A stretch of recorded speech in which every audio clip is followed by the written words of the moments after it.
This is going to be kind of rambly, but I just wanted to give some pointers for people just starting out with gardening. It's just some very basic stuff that I've never heard people say, but it's something I've learned. You don't want to water a massive garden by hand every single day. You should definitely get a good hose for spot watering, like when something needs more water than it's been getting. But you don't want to be watering 50 fruit trees every single day with a hose. It's exhausting. It's just not really worth it. It's worth it, but it's not. You can do better. You can get just the thing I like is soaker hoses. You can just lay them out along the edges of where what you want to do is put them where the edges of the leaves are, so the edges of where the tree line goes to, not right up against the trunk, and then right up against the plants like blueberry plants and stuff. And then you run it for like an hour for every day or so.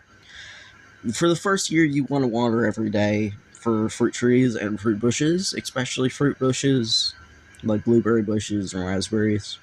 I've noticed are very thirsty. Blackberries don't really need water, and not in my climate at least. I'm in Tennessee.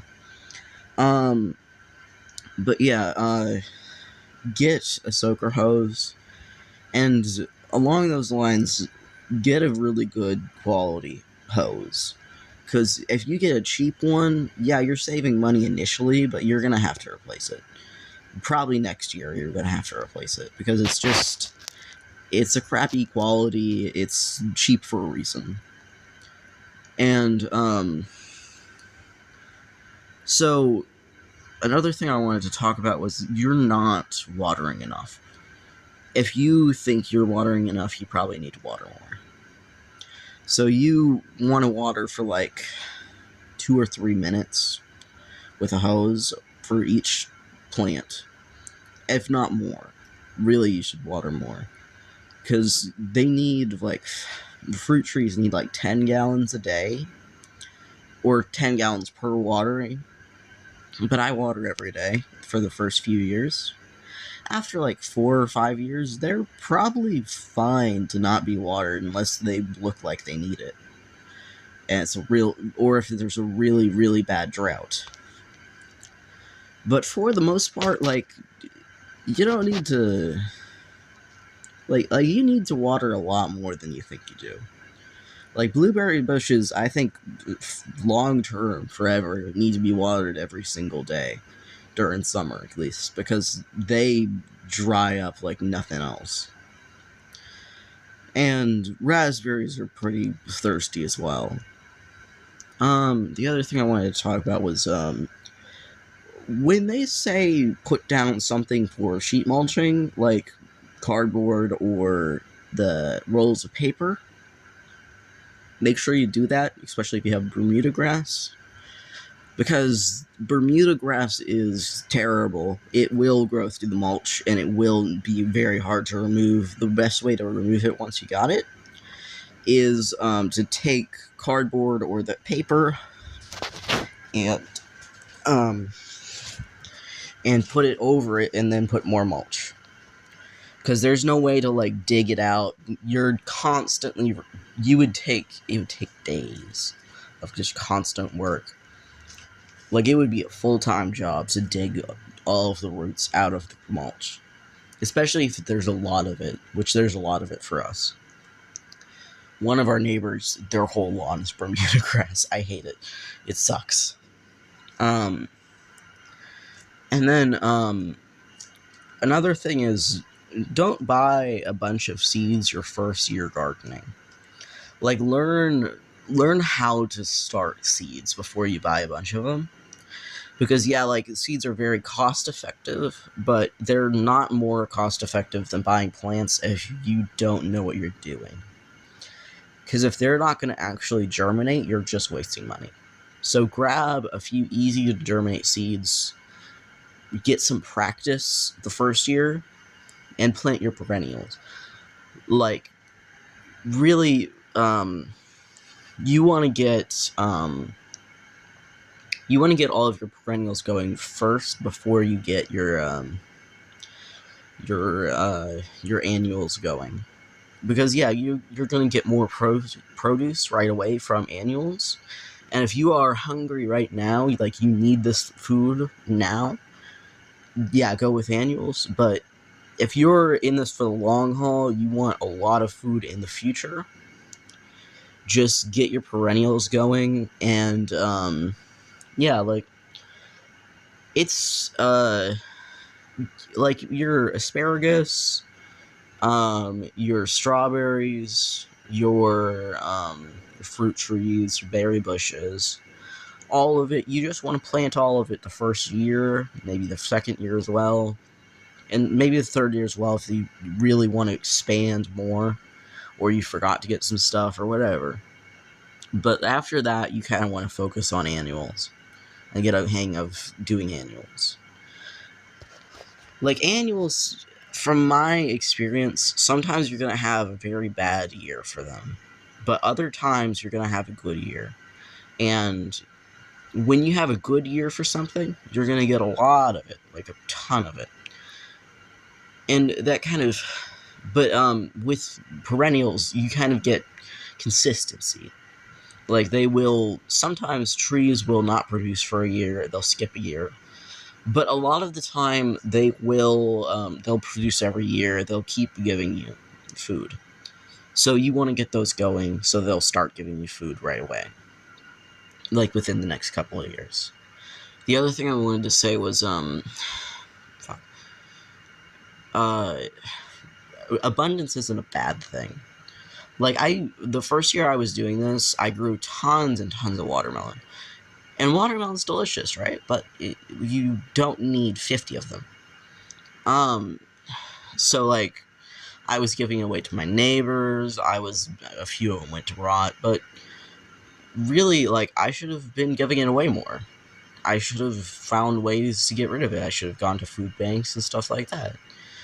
You can't have too much food. There's always a food bank that needs more. There's always people that need more. You can find a homeless person giving watermelon. They'll love that. They might not be able to open it easily, but they'll appreciate it.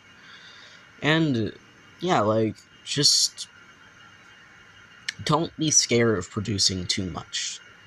And really, if you want to be that person that provides for your community and provides for other people, you can plant a shit ton of food and give it away. Like, that's not a bad thing to do. That's what we're doing. Like, it's not really the goal is to give it away, but like, the goal is to have enough for us. But if we give it away in the process, that's awesome. If we have excess, that's awesome. We always there's always people that need food.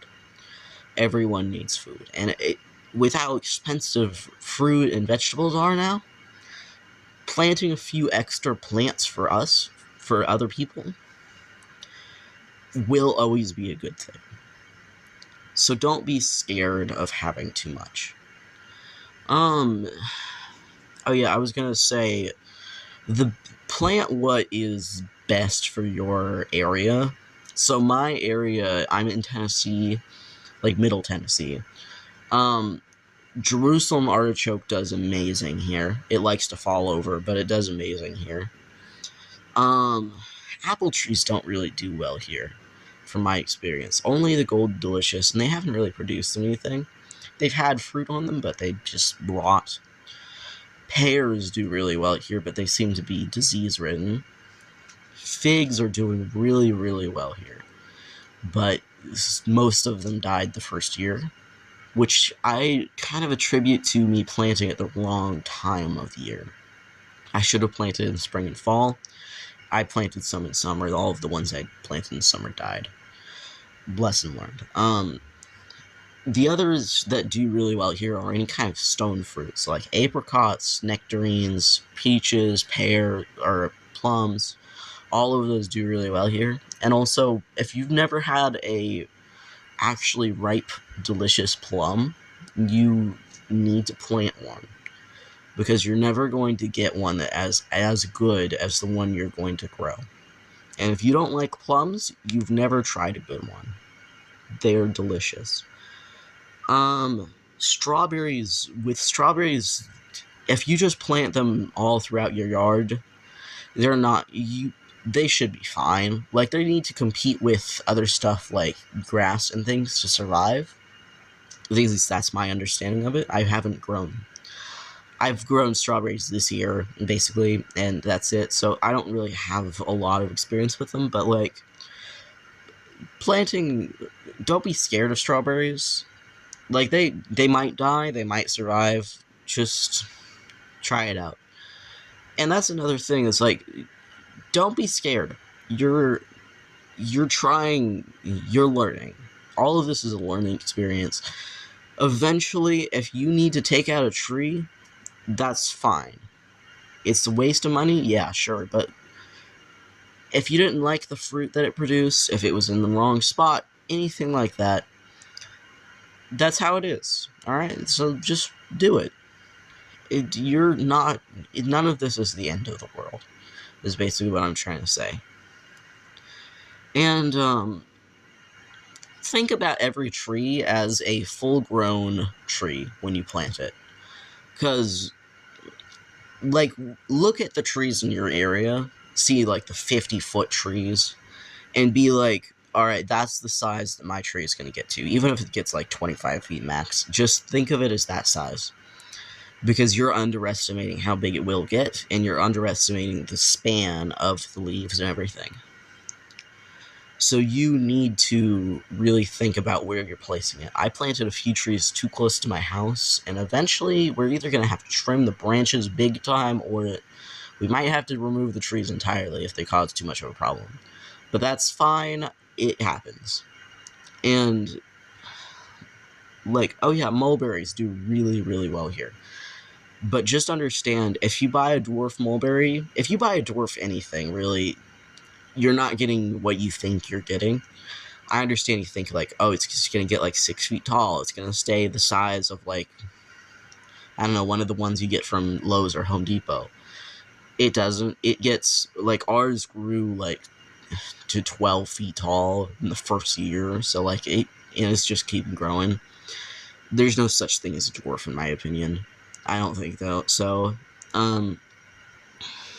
also, getting bees might be something to consider, because pollination for a huge garden is a concern. The other thing that you also need to do is, even if you are only in it for the fruit and the vegetables and all of that, only in it for the edible stuff, you still need to plant some flowers, because pollination is a huge factor. Generally, the rule is that you want 3 things blooming for each season, excluding winter. But 3 things for spring, 3 things for summer, and 3 things for fall. And it's really not that hard to do, or 3 things per month, really. So, like, you can overlap it. You can get, like, coral honeysuckle. It blooms pretty much throughout the year, and that's one of them. So, it's not that hard. But, you know, just plant a few flowers around your garden. Try and get them around the stuff that is not getting pollinated as well. And it will help a lot. I promise you it'll help a lot. It'll be worth it. Oh yeah, make use of your space. Because, like, you could, in the mulch that you lay down, you could grow mushrooms. In the fences that you put up, you could grow a vine.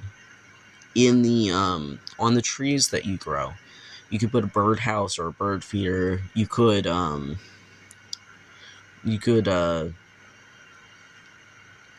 don't know, like, there's a lot of things you could do, and it's just, you need to get creative and use your space. Especially if you're not working with a lot of space. Because I'm working with, like, a fourth of an acre or something, I don't remember. But it's not a lot of space, and I have 50 trees. I've kind of overplanted, but I know I'm crazy, but, you know, it just, use your space. If you overplant, if you underplant, The downside of overplanting is that you might remove some plants, or something might not do as well. If you underplant, like, you won't have as much. Like, if something doesn't do well, like, yeah, you can replace it, but it's all a judgment call. Like, do what you think is right. Trust your instincts a lot with gardening, because if you trust your instincts, you're probably going to be right, like 50 to 60, maybe more % of the time. Like, your instincts really are a lot more useful than you think they are. Also, your neighbors might hate you if you start a garden. Something I've experienced is both my boomer neighbors, they hate my garden, and they hate me. But that's all right, you know. Like, I don't like boomers either, so it's all good. You just have to live with it, you know. They're gonna think that you're crazy, and they're gonna hate your garden, think it's an eyesore, and think you're bringing down the property value and all that stuff. And maybe you are, you know. Maybe it doesn't look good to them, but who the fuck cares? I'm growing food. What are you doing with your yard?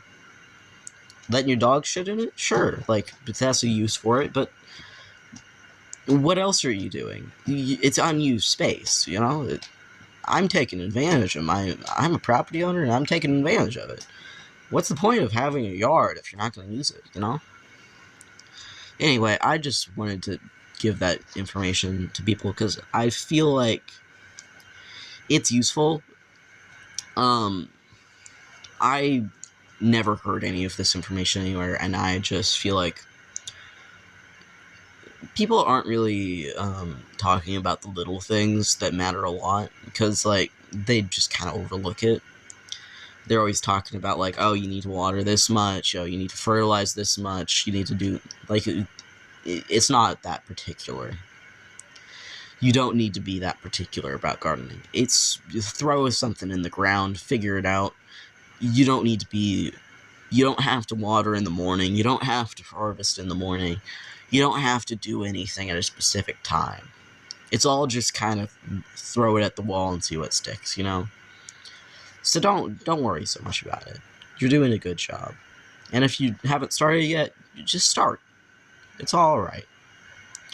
This is supposed to be fun, and this is supposed to be a learning experience. You're not supposed to be perfect at it. So yeah, good luck.